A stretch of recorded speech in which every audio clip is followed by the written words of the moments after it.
Muy buenas tardes, muy buenos días o muy buenas noches, según desde donde nos estés acompañando.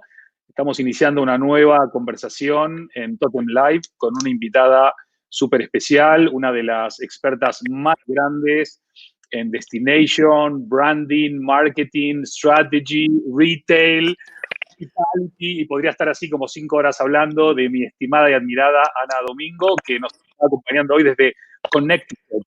New York, ¿verdad, Ana? Bienvenida, buenas tardes. Buenas tardes y buenos días si hay alguien que está, creo, por aquí en el otro charco. Y gracias por la intro, Andy. Está buenísimo. Nos está acompañando completamente en vivo también Isabel Mood, creo que de la costa oeste de Estados Unidos. Así que hoy va a ser una charla muy internacional, como no podía ser de otra manera contigo, Ana, que has vivido en España, en los Emiratos, en Gran Bretaña, en Estados Unidos. Pocas mujeres más globales y que han trabajado en tantos lugares, al menos que yo conozca. ¿Cómo es eso de ser un poco una globetrotter del talento? Esto yo creo que es algo que nació en mí, pero en mi familia, mi padre nos animó a viajar desde bien pequeños y siempre viajábamos. Y ya en el colegio de pequeñita me llamaban Ana la Internacional.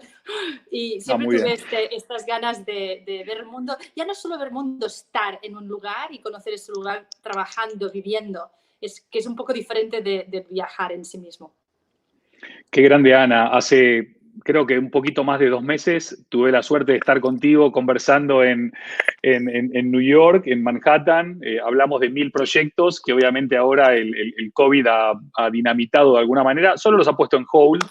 Pero sí me interesa mucho, Ana, que con esa mente global que tenés y esa visión tan sensible sobre lo que pasa y lo que va a pasar, que nos cuentes un poco cómo se está viviendo en Estados Unidos, cómo lo estás viendo, qué cosas se están haciendo bien, qué cosas se están haciendo mal, y después ya nos vamos a meter más en materia específica. Aquí en Estados Unidos, como en el resto del mundo, nadie estaba preparado para esto y llegó la bofetada y ha sido una bofetada que todavía estamos en estado de shock. Obviamente, vamos un poco por detrás de la recuperación a nivel de enfermos y demás, pero es algo que nos ha paralizado y hay una sensación de miedo y de angustia en general, porque claro, esto deriva a una crisis económica que después de tantos años de bonanza económica, pues son difíciles de digerir. Pero como en todas crisis, esta es una crisis sanitaria que deriva en una económica, vamos a ver que habrán oportunidades y hay ganadores y perdedores, por supuesto. Ana es una mujer de las que me gustan a mí profesionalmente, una gran hacedora, es una tipa que ha hecho mogollón de proyectos de una trascendencia y de un impacto tremendos, y tenés dentro de tus varias ramas de expertise una muy concreta que es Destination Marketing Strategist. Contame un poco qué es eso para que la gente lo entienda y aterrizame eso en algún ejemplo concreto que hayas realizado. Sí, el destination marketing es hacer todo lo que sería estrategias de marketing y ventas en algunas ocasiones para destinos. Y puedes hablar de destinos de un macro a un micro. A un macro sería un país, una región, una ciudad. Puedes aterrizarlo luego a edificios, a centros comerciales, observatorios, museos, parques temáticos. Y al final del día es crear o tener una marca que ya existe y darle el posicionamiento y el valor y la reputación necesaria. Y en algunas ocasiones, pues, si es un centro temático o si es un observatorio, pues tienes que generar ventas, ¿no? Y a esto es lo que me dedico y me encanta y ya pues casi 20 años con esto. En proyectos que he trabajado que me siento orgullosa. Aquí en Nueva York, pues la apertura de Top of the Rock en el 2005, lo que fue en un destino como Nueva York, en un destino dentro de Nueva York, que es lo que monetizar a través del observatorio todo lo que era el tráfico de visitantes, ¿no? Que no se recogía la monetización. Y ahora recientemente pues tuve la oportunidad también con Hudson Yards de estar en el departamento, creando el departamento de experiencias para el destino, que es un barrio en sí mismo, nuevo en la ciudad de Nueva York, pero hay otros. Cada proyecto es diferente y cada proyecto tiene cosas de las que estoy orgullosa y cosas que me las miro y aprendo y luego podemos mejorar, por supuesto. Ana, en los últimos 3, 4, 5 años, tanto en el sector del turismo, del entretenimiento, del retail, prácticamente en todos los sectores, la palabra candente es experiencias, ¿no? Nadie especifica a qué se refiere, porque puede haber experiencias buenas, malas, regulares, excelentes. Vos cuando hablás y te referís a experiencias, concretamente, ¿en qué ámbito y de qué manera conecta con las personas esa creación y desarrollo de experiencias? Hay experiencias que las haces un paquete y que ya existen y solo les creas una marca a través de ellas, ¿no? Y no eran ni consciente del destino mismo que existía esta experiencia, porque al final, cuando vamos a un destino, hay algo que es emocional, que nos vincula a ir a ese destino, sea una playa, pues un turismo de sol y playa, sea a un centro comercial que nos encanta, ¿por qué? O a un restaurante o a un museo.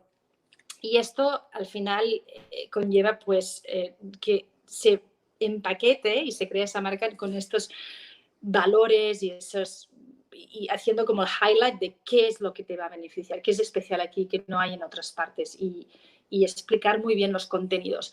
Luego existen espacios y destinos que no hay nada y con esto recuerdo cuando estaba trabajando en The Shard en Londres, que era un observatorio que el observatorio normalmente es un espacio vacío, ¿no? Vas, subes, ves las vistas y estás muy feliz.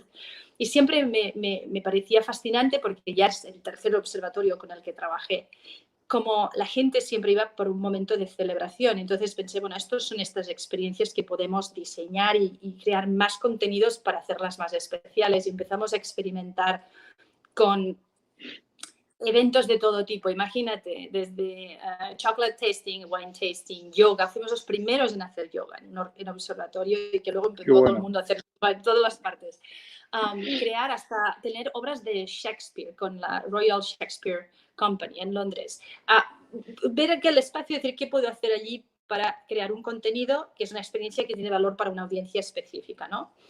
Y entonces las experiencias hoy en día son grandes drivers para generar lo que se llama en los destinos el footfall, ¿no? Tú estás dirigiendo con tus estrategias a unas audiencias porque quieres que vengan a tu espacio, a tu parque, a tu ciudad y les tienes que explicar ese contenido y al final son experiencias.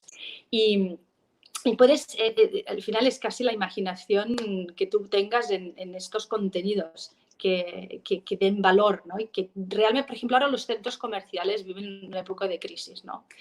Pero ya no ahora, antes del virus. Y el valor de las experiencias nos ha ayudado un montón a atraer gente a los centros comerciales, porque al final las marcas que están en los centros comerciales están en todas partes, pero que tú tienes que es diferente y que me dices, bueno, tengo que ir a Hudson Yards porque solo aquí tienen esto, o tengo que ir al centro comercial X, el norte de Madrid, porque solo existe allí esta experiencia. Y generará y garantizará que la gente llegue. Al final este es el objetivo cuando uno se dedica a marketing de destinos. Bueno, la gente está aquí. Luego ya convertir las ventas es otro tema. Y es otro tema, de verdad. Pero esto es lo que pretendemos con el marketing de destinos, ¿no? Qué bueno, Ana. Acá tenemos una persona desde Portugal que nos está preguntando a caballo o a raíz de lo que acabas de mencionar, que en el sector del retail, ¿qué pensás que va a cambiar el día de mañana, el día de después? ¿Cuáles son aquellos aspectos que vos tenés más identificados que no volverán a ser lo mismo, ¿no? Bueno, ahora mismo, esto es una pregunta buenísima. Ahora mismo lo que a todos nos hierve en la cabeza son el fenómeno que al estar en casa, pues casi todos hemos estado pues comprando online lo más que podemos y Amazon ha sido nuestro gran amigo y Amazon ya era el enemigo de los tradicionales centros comerciales y el pequeño comercio. Y de nuevo, ¿qué tienes tú aquí que yo tenga que venir para ir a comprar lo que no lo puedo encontrar en ninguna otra parte? Y es lo que va a garantizar. Entonces, en los centros comerciales, en los últimos años se ha hecho mucha vinculación con el entretenimiento. El factor entretenimiento es vital para generar esto. Y luego la restauración. También todo lo que es comida, fíjate, yo me estaba leyendo unas estadísticas de unos estudios aquí en Estados Unidos recientes, tomando la temperatura al consumidor, ¿qué quiere hacer cuando esto pase? O sea, ¿qué es lo primero? y un 40.9% está respondiendo que quiere ir a restaurantes y a bares. Ok. Y estar con sus amigos. Y temas sociales. Y lo que menos quieren hacer, el perdedor de toda estadística de este estudio de consumo, es ir a un museo. Fíjate que toda la parte social va a tener mucha importancia, pero con esto tenemos que garantizar, porque vivimos una crisis sanitaria, que ese espacio, ese destino cumple con los más altos estándares higiénicos. Y aquí la gran incógnita es quién verifica y certifica estos. Te dicen, bueno, esto está limpio, hemos hecho tal, pero si tú tienes, por ejemplo, en la arquitectura un tema como, bueno, esto es un edificio LEED, o en los hoteles esto es un 5 estrellas, ¿qué te va a decir? ¿Qué es la garantía de que tú has hecho lo máximo que hay ahora mientras no tenemos una vacuna o una medicina? Así que para lo que es el tema retail, creo que los que han estado enfocados a tratar entretenimiento o van a buscar soluciones de este tipo van por el buen camino. Y sobre todo, de verdad, la comida y los bares siempre funcionan. Excelente. Antes de apretar el botón de Start Broadcasting, hablamos un poco de lo que estaban haciendo bien o mal los destinos hoy por hoy, preparando ya estrategias para cuando podamos volver a viajar, a movernos, a tener esa libertad de viaje, ¿no? Y me hacías una observación que me dejaste los puntos suspensivos para sorprenderme ahora con tu respuesta. Grandes diferencias entre España y Estados Unidos o entre Europa y Estados Unidos, y que incluso tenías datos para sustentar ese argumento, ¿no? Sí. Básicamente estoy vinculada a varios proyectos a nivel voluntario para ayudar a recuperar los destinos, la industria del turismo, la industria del retail, en ver qué tenemos que hacer para la reapertura. O sea, qué pasos se han de dar, qué va a proveer de confianza. Y yo divido esta post-COVID escenario en una fase que será cuando no tenemos la vacuna, pero podemos empezar a salir, hasta cuando tenemos la vacuna. Estos serán como dos grandes áreas a cubrir.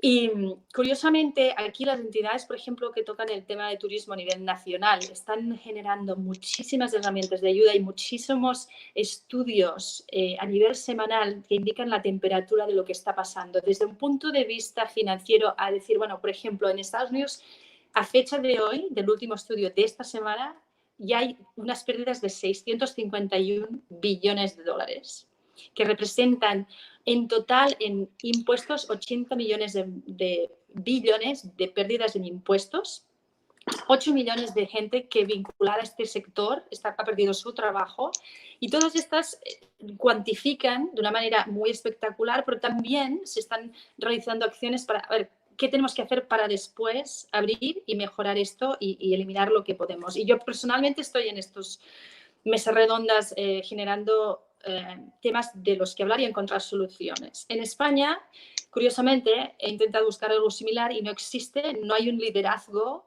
siendo el turismo un sector importantísimo en el país y vital para según qué regiones, y no existe este como think tank de decir, vamos a buscar las soluciones.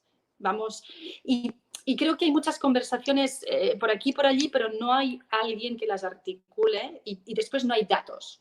Y esto asusta un poco. Y para mí es la gran diferencia, ¿no? Yo, la verdad, por ejemplo, leer cosas como que Disney, no sé si lo conocéis, esta semana ha hecho un furlough. Furlough es cuando es parecido a un ERTE de 100.000 personas.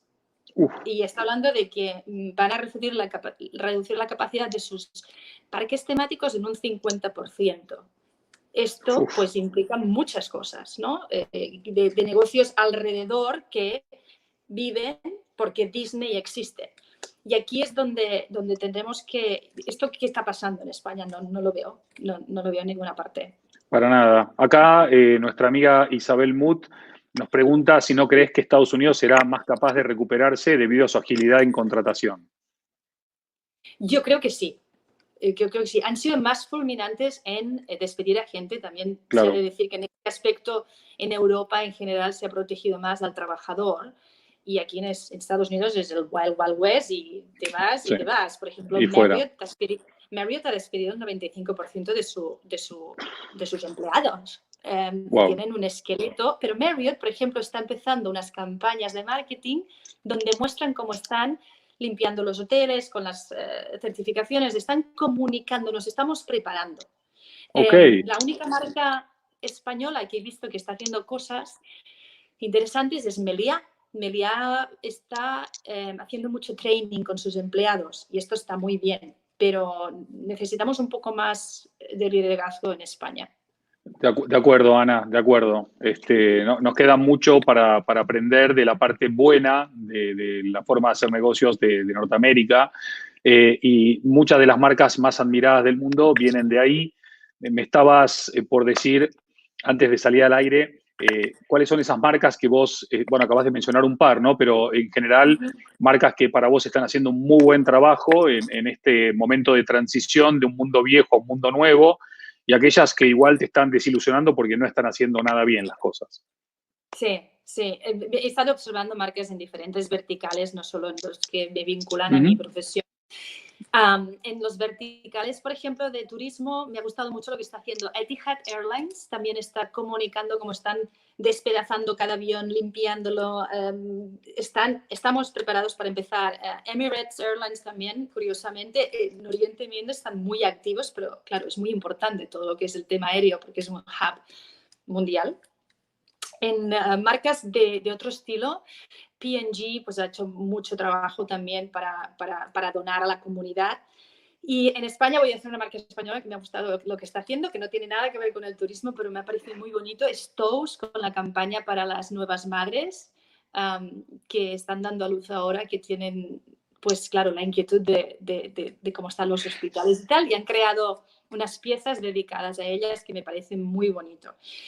Las marcas que no están haciendo cosas, claro, es complicado si te doy ahora nombres. Bueno, nos quedamos con las buenas. A lo mejor están haciendo cosas y no lo sabemos, no lo han comunicado, ¿no? Pero definitivamente Disney, que ya la he mencionado, sería una marca que me ha chocado la falta de empatía. Es más, hay unas recientes declaraciones de la nieta de Walt Disney, totalmente cargándose al equipo ejecutivo de Disney porque los bonus los han cobrado. Sí, se han recortado los sueldos, pero claro, si tú te estás despidiendo 100.000 personas, estas 100.000 personas pues es lo mismo.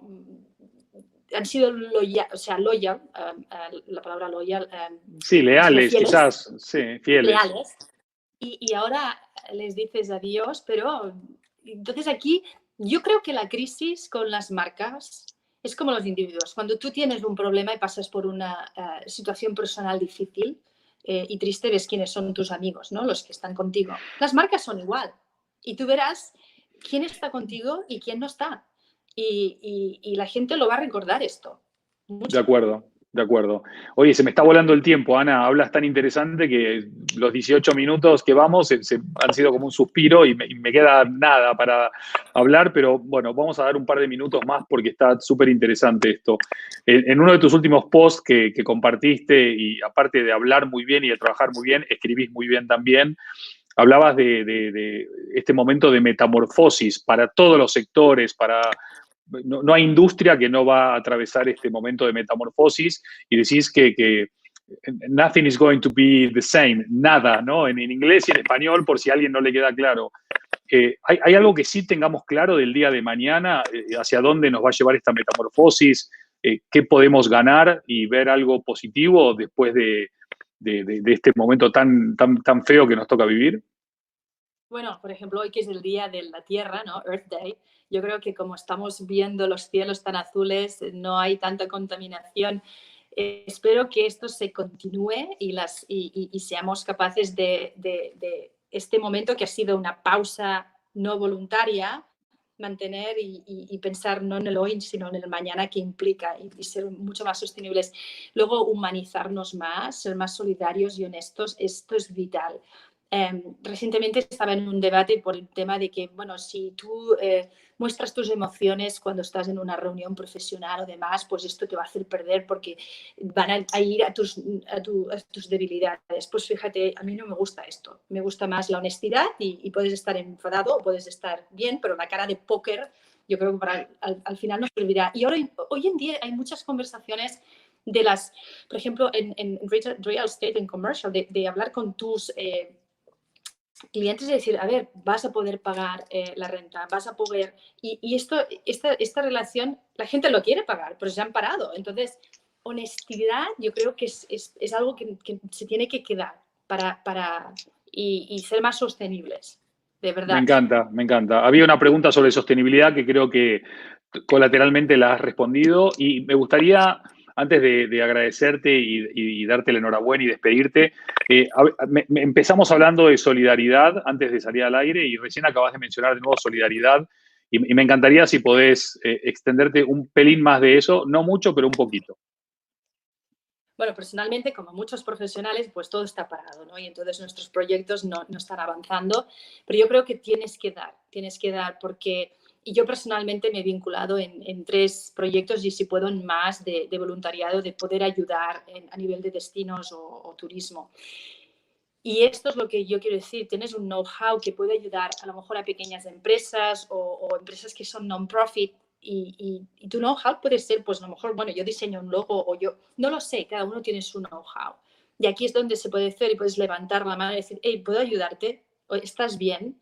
Y todos necesitamos los dólares y los euros para vivir y pagar las facturas. Francamente, no estoy diciendo que seamos 100% filantrópicos, pero ahora mismo es muy importante esto, porque nos ayudará a salir de esta a todos. Estoy de acuerdo, lo suscribo y me encanta ese espíritu solidario. Acá nos está escribiendo alguien que sería interesante una segunda parte para esta charla. Así que, Ana, si te parece bien, hacemos una segunda parte y como estás en Estados Unidos, la podemos hacer en inglés. Así, ¿no? Ponemos un pie de cada lado del océano. Ana Domingo, desde la costa este de Estados Unidos, una mujer extraordinaria, una profesional fantástica, que es un libro abierto y aparte es generosa y solidaria para compartir esa sapiencia con nosotros. Ana, te mando un abrazo inmenso, mi agradecimiento y el de todas las personas que nos están siguiendo y luego coordinamos para una segunda parte, ¿te parece? Me parece fenomenal, muchas gracias. Un abrazo grandote y gracias a todos por acompañarnos. La verdad que una maravilla haber tenido a Ana hoy con nosotros. Nos vemos mañana de nuevo, que estén todos muy bien, manténganse sanos, disfruten del Día de la Tierra y no dejen de mandar abrazos, que aunque no podamos tocarnos, sí podemos llegar al resto de personas que queremos. Adiós.